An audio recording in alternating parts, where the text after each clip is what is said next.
She waited until the day before we left to tell Edie. I'm not sure if she wanted to make it easier or harder.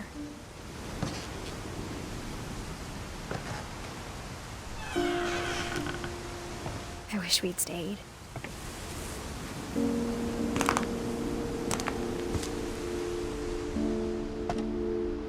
But I understand why we left.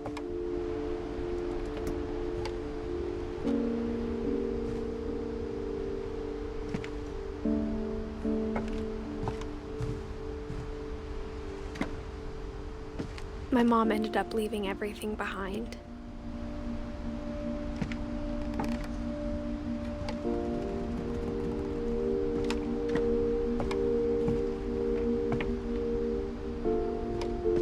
What happened that night had been coming for a long time. Maybe it should have come sooner.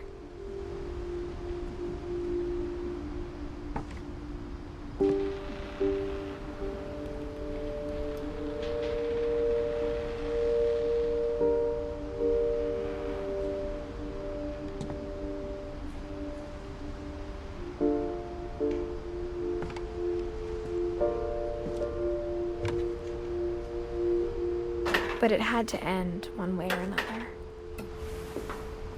All that's left now is to tell you about that last night.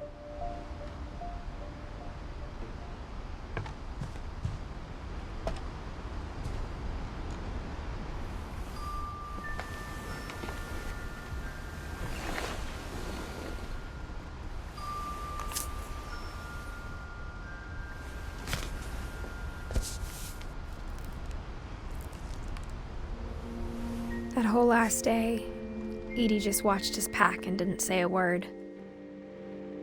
Until supper, when she raised her glass and said, "To our final night together, and all our final nights apart." Grandma, you know what I said about alcohol. Some of your medications are very Edith, specific. I left a present for you in the hallway. Why don't you go open it? The grown-ups have to argue now. I'm sorry, you're right. We're all leaving tomorrow. Let's just enjoy our last... I'm not leaving. Edith, you're excused.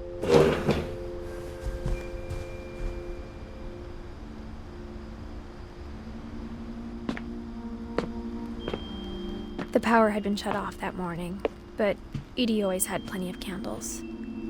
When my mom sealed the library, I don't think she knew about the other entrance. Or that Edie had a key to it.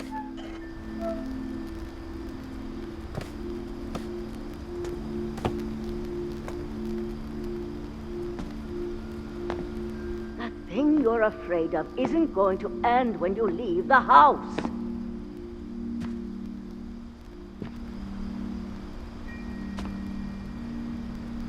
Edith has a right to know these stories. My children are dead because of your stories. I think it's best if Edith and I leave tonight. We'll have the nursing home send a van for you in the morning, okay? Dear Edith, there's so many stories I wish I could tell you, but there's only time for one. This is about what happened on the night you were born. That night, the tide went way, way out. It was the first and last time I ever saw the old house aground. There'd been an earthquake out in the middle of the ocean. They called it the lowest tide in 1,000 years. God, it smelled awful. You know, I've seen that house every day of my life. But I never thought I'd go back to it.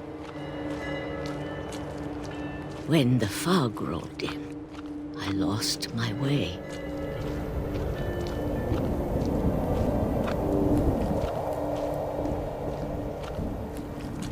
I got turned around.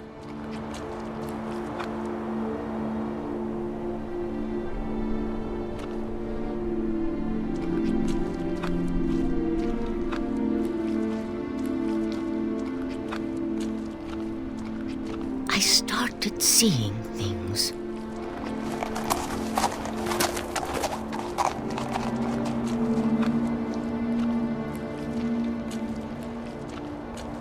Things I'd forgotten had ever existed.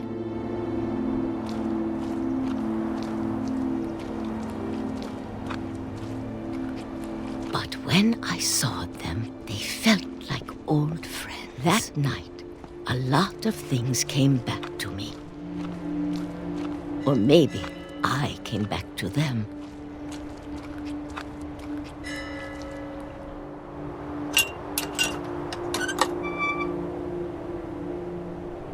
Things I can't explain, but that I need you to try and... Edith, what are you doing in here? It's mine. Edith!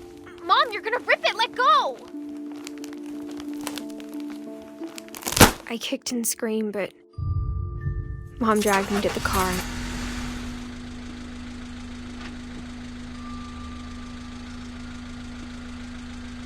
I never saw Great-Grandma Edie again. The next morning, the van came to pick her up, but she was already gone. After that, we moved around a lot.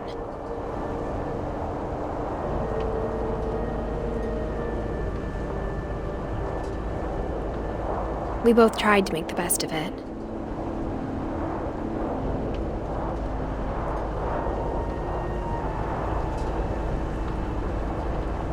A few years went by.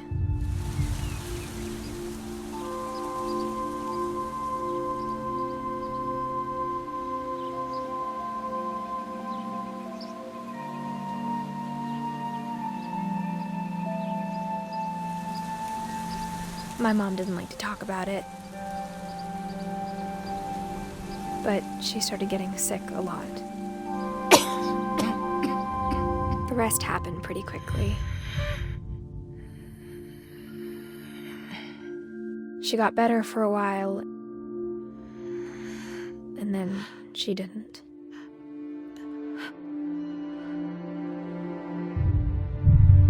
And then I was alone.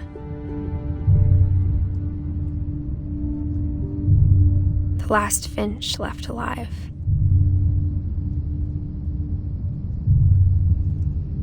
Until I found out about you. I'm still not sure what to tell you about all this. If we lived forever, maybe we'd have time to understand things. But as it is, I think the best we can do is try to open our eyes. And appreciate how strange and brief all of this is. This journal was supposed to be for you. But now I hope you'll never see it. I just want to meet you and tell you all these stories myself. But I guess if you're reading this now, things didn't work out that way.